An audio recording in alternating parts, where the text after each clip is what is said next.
Okay, good morning. This is Senate Natural Resources and Energy, and we are at Tuesday, March 31st. And we are starting with a couple of bill introductions today. And just so the committee knows, the theme of the week is introducing bills. And also, I'd like to also get a budget letter together. So be thinking about what you would want to have in that budget letter. Setting aside time tomorrow, Thursday and Friday. In terms of like tomorrow, we'll just get the list, what is on people's radar in terms of budget letter.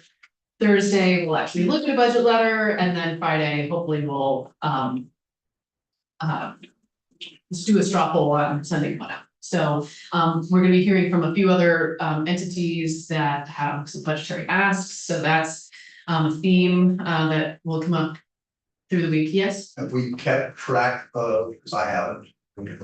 No, I've got a list going, though I want to make sure that my list squares with your lists, and yes. So just for the ask for the state budget. Yeah. So we would be sending it to the appropriations committee. We're gonna send a letter to A&R to ask the federal delegation for some money number for 3 acre for social fuel. We should talk more. Yeah. Okay. Something else? No. Yep. Okay. So that's something that's going to come up this week, and then we have quite a few bills that I believe are coming to us, and so we're going to do a number of bill introductions this week, just to make sure. Well, just get some topics on the table. Okay, but right now we are going to be focusing on H718 about building energy efficiency, and we have sponsor of the bills, Representative Campbell here with us, and would love to invite you up to tell us about it. All right.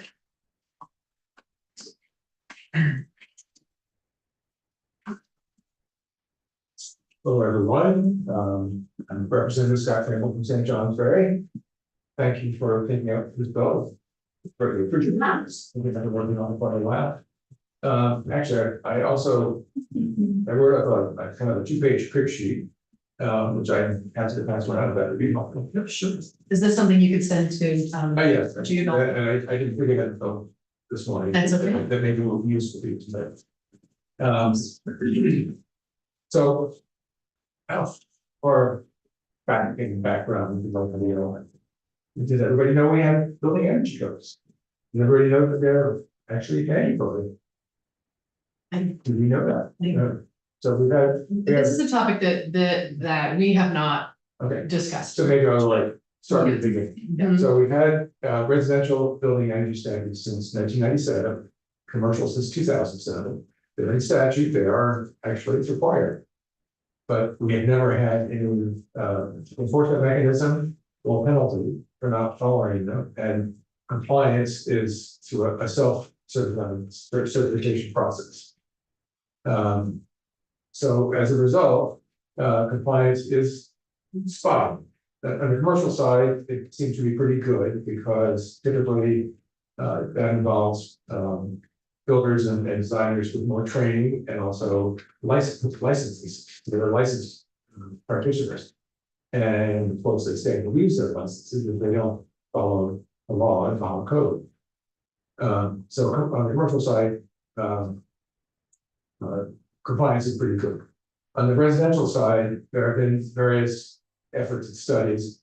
It's a little hard to do, but it seems very clear that compliance. The last study that I know about was 10 years ago, and or projects that were done, finished them ago. The study was more recent, of course, and compliance was something like 53%, I believe. So, and as codes get more stringent, compliance is expected to continue to decline. So that's the problem before us, is how do we increase compliance and without an enforcement or penalty mechanisms. And it's clear that that there's not appetite for that at this time. We have obviously a housing crisis that we're trying to deal with, and we don't want to add add more costs to building housing. And we don't want to add costs to state government to create a sort of build an infrastructure to handle code enforcement.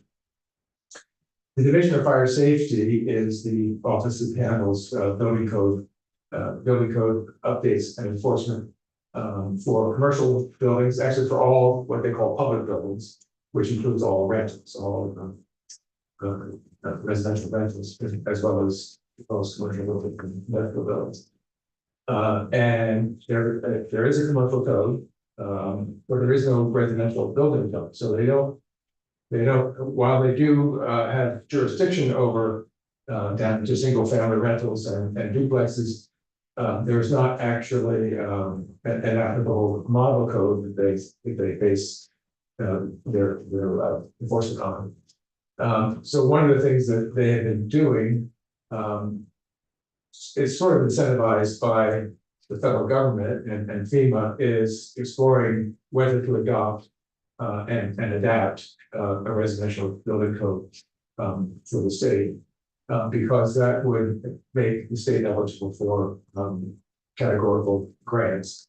I think it's $1 million or $2 million, sorry, which they applied for, BFS applied for, but and actually was awarded, but then with the new administration, that money was pulled back. So that their process of doing a analysis and vetting with stakeholders about whether to adopt a residential building construction code stalled last year. However, they are willing, they do see the value in continuing the process. And while the original version of the bill included a deadline for DFS to adopt a code, they weren't comfortable with that, but they were willing to say that they would finish their process by a deadline, and that deadline is in the bill as January next year. So that's one part of the bill, is to sort of get that process finished. The balance of the bill is really oriented around stimulating voluntary compliance, and it's what I call incentivizing by market signals, by having builders who are certified in code issues and code compliance issues, having them be able to compete with other builders who aren't, using the residential contractor registry that was established a few years ago. So that's another thing that is actually required of builders, residence contractors, is being on this statewide registries. The registry doesn't include any credentials or competency testing, but it is still required, and included with the registry or registrations is the ability or the option to obtain voluntary certifications and list those certifications with your registry. So this registry is intended to be available to the public, and it is on the DFS or the OPR's website, not the DFS, OPR's website, Office of Professional Regulation. It's not that easy to find, and when you do find it, it's not that easy to do anything with. I don't know if anybody's tried, but what you can get a map that shows you dots where registry contractors are. You can click on the dot and find the name of the contractor and whatever. But if you want to know the whole list of contractors, you have to download the spreadsheet. And that's how you would sort or filter the list that you were looking for contractors that work in Rowan County or contractors that work in whatever specialty you're looking for, roofing, and those specialties actually still aren't part of the database that the OPR maintains. So the thrust of the bill is leveraging this contractor registry, and making it a lot better than this. OPR doesn't have a lot of expertise in this. They don't have the resources. They have said that they're already spending far more money on this than they're able to recouping fees. And of course, OPR is a fee. The idea is that fees pay for the work. They don't get an appropriation. The bill sets up a task force of state offices that are involved. So DFS, OPR, Public Service Department, and interested stakeholders, architects, builders associations, associations of contractors, associated builders and contractors in Vermont, New Hampshire. AGC is typically oriented more towards commercial construction. ABC, associated builders and contractors, is more oriented towards residential. And other Efficiency Vermont, PED, I'm not sure. But anyway, I think there's 15 members of the task force. So the task force would help vet technical issues like, let's come up with a list of trade specialties. To painters, for example, or paving contractors. I mean, what kinds of trades should residential contractors be registered to? And maybe those should be registered, but maybe they wouldn't have certain certifications that they would be interested in getting. Again, certifications are voluntary. So that's really the thrust of the bill. What have I forgotten here? There's another part of the bill that clarifies something that is murky in statute, which is whether municipalities have the authority to regulate or adopt and enforce building energy permits. I'm Chairman will be familiar with this. Apparently, according to the attorney for the Department of Public Service, it's not clear in statute. On the other hand, the municipal statute, Title 24, appears to say they do have authority, and Vermont leading cities and towns seem to feel that they have authority. The two municipalities that I know of that have tried to adopt that authority did so from charter. Right, so I think Montpelier is one of them, and Burlington is the other. Maybe South Burlington is another one, I'm not certain. Anyway, so another part of the bill is to clarify that yes, municipalities do have authority. And the point of it is to dovetail with an effort that is underway at Energy Action Network right now to have a committee that works with municipalities and comes up with a uniform process so that all municipalities will be the same process and there will be different processes in different parts of the state. So that's the reason why that part's in the bill. And that effort is ongoing. And another part of the bill is called a safe harbor provision. This was requested by the administration through the Public Service Department that would hold harmless builders and designers who were elected to take the governor's executive order from last September, which allowed people to use the 2020 version of RVs, the residential building energy standards, and CVs instead of 2024, which is what is in statute, if they so chose. So what's the statute is still 2024, or requirement to use 2024. The hold harmless clause or section of the bill would basically not penalize, prevent builders who decided to use the 2020 codes not to be penalized. And until there's a new code or a new rule is adopted, and that actually is the process right now at Elkhart. So as I say, the administration answered that, so we included that, and it only seems fair that builders who decided to take the governor's executive order at face value should be penalized. So what does 718 not do? It doesn't change any legal requirements. It's still legally required that builders and designers adhere to residential building energy standards and commercial building energy standards. That's what's required. It doesn't change that, and it doesn't change who updates those standards. It's still on the service department. It doesn't change who, so there is still a charge for it.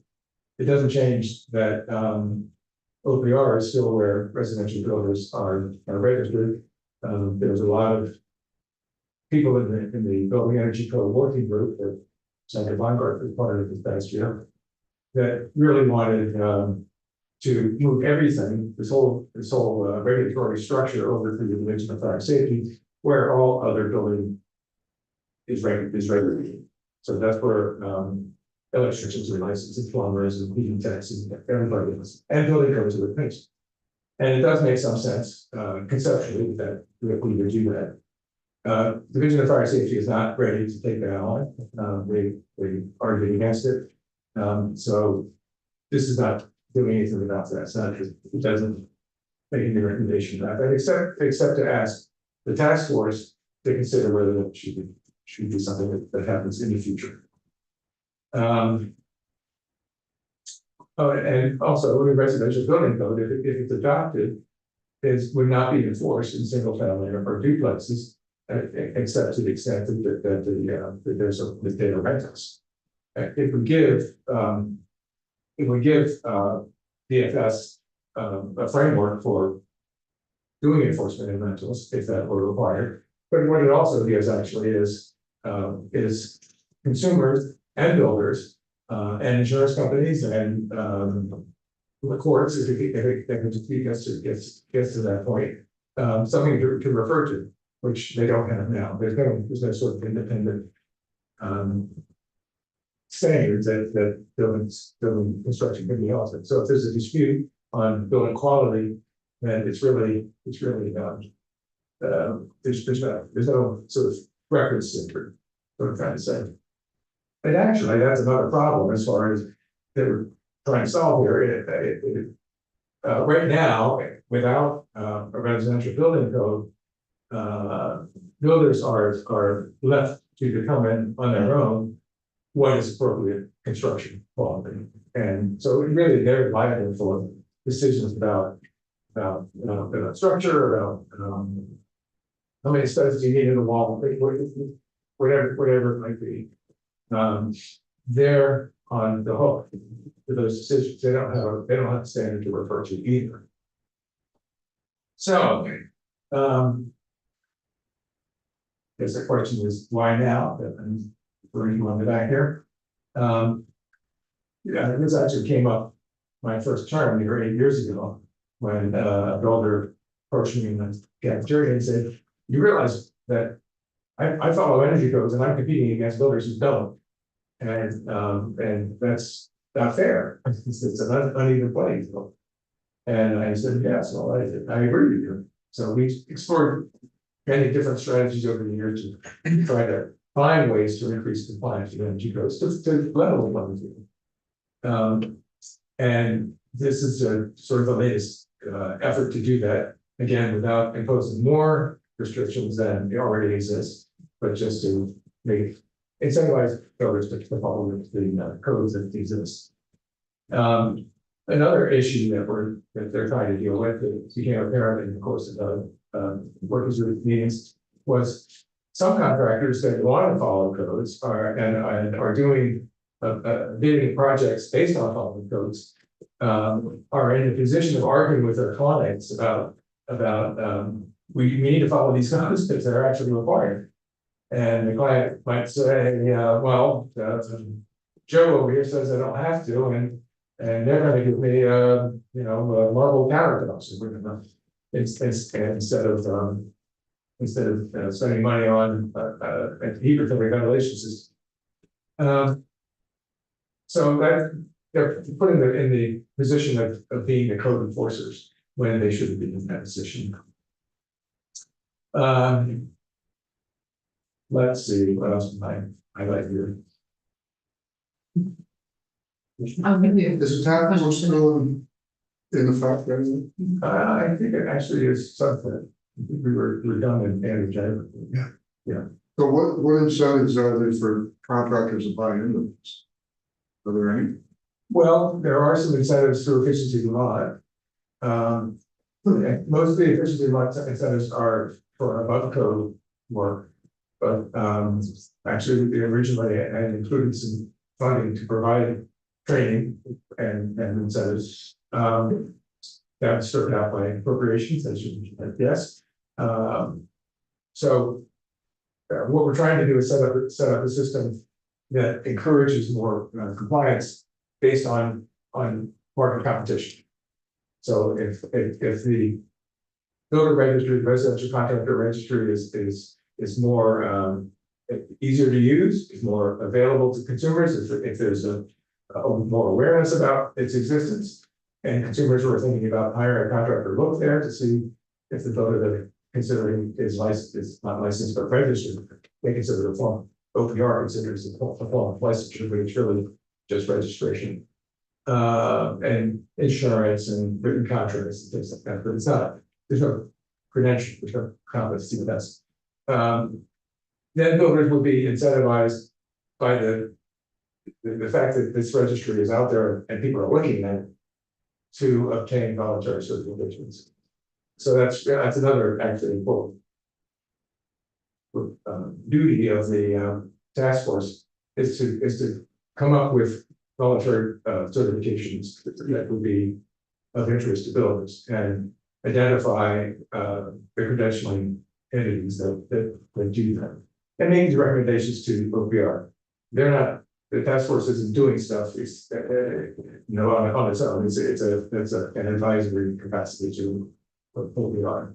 I can see a need for this, but I've built a few houses. Most of the contractors rely on building supply industry to give them the latest standards. Were any of them on the task force? They really listen to those guys. To the lumber yards and suppliers. We didn't have them on the task force. I'm trying to remember if we had, this was a 3-year long process. We had the building energy code working group was 2 years, and before that there was a study committee. I remember this when it first came out. I wasn't in the legislature. There was a lot of pushback locally from contractors that didn't want the state to tell them what they had to do. Yes, right. Well, they already did. Right. It's just they didn't know that, right? And it's amazing. I mean, most consumers aren't aware that we have mandatory energy codes, and even a lot of builders. So, yeah, the point is to, I think, raise the visibility of the fact that we have these standards. And from my point of view, so I worked in weatherization. I was a contractor years ago. I worked in weatherization. I worked in something called 3D thermal, which is sort of a similar to weatherization, but for apartment housing, statewide. Oh gosh, next one. I gotta say that. She's gonna write it on here. Anyway, so I have that. That's my background. Oh, and what's really important to me is educating builders about the dynamics of what you're doing. So we're building better insulated houses, better, more airtight houses. Even sort of standard construction is people who aren't following the energy codes are building tighter and more better insulated houses.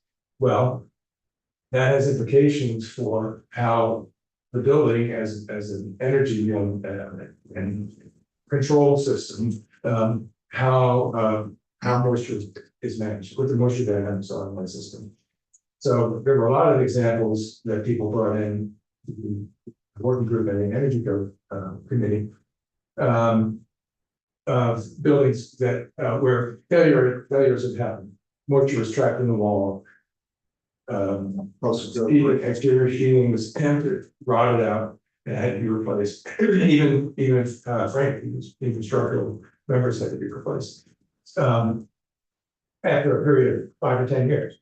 So you can do it wrong, and that's about really bad. And of course, it becomes a consumer protection issue at that point. And typically, builders are long gone after 5 years. In some cases, So, my point is, how do we get builders to take advantage of the manufacturing opportunities that are out there? Efficiency Vermont has them, Associated General Contractors, ABC, Vermont, New Hampshire, just built a training facility in Winooski, the weatherization program is a training facility in there are plenty, there's a place in Brattleboro called Stay On, South, what's it called, Sustainable Energy Outreach Network. There are training opportunities, and in many cases, we did hear this from trainers at Efficiency Vermont and other places. They put on these trainings and only a few people show up and make much greater capacity. And the people who show up are often repeat attendees, the people who come back. Efficiency Vermont has a better buildings by design conference they do every year. It's I think first week of May this year, 2 days the first week of May. The same people who heard these things all the time. And what we're trying to do is incentivize builders to learn more about understanding the dynamics when they're building better inside in more air-filled houses and not making a problem for consumers down the road. Super. Any other questions? This one? Okay, thank you. Appreciate it. We are out of time. So Mr. Kelsey will have you in another time to walk us through the bill. And I think that is it for today.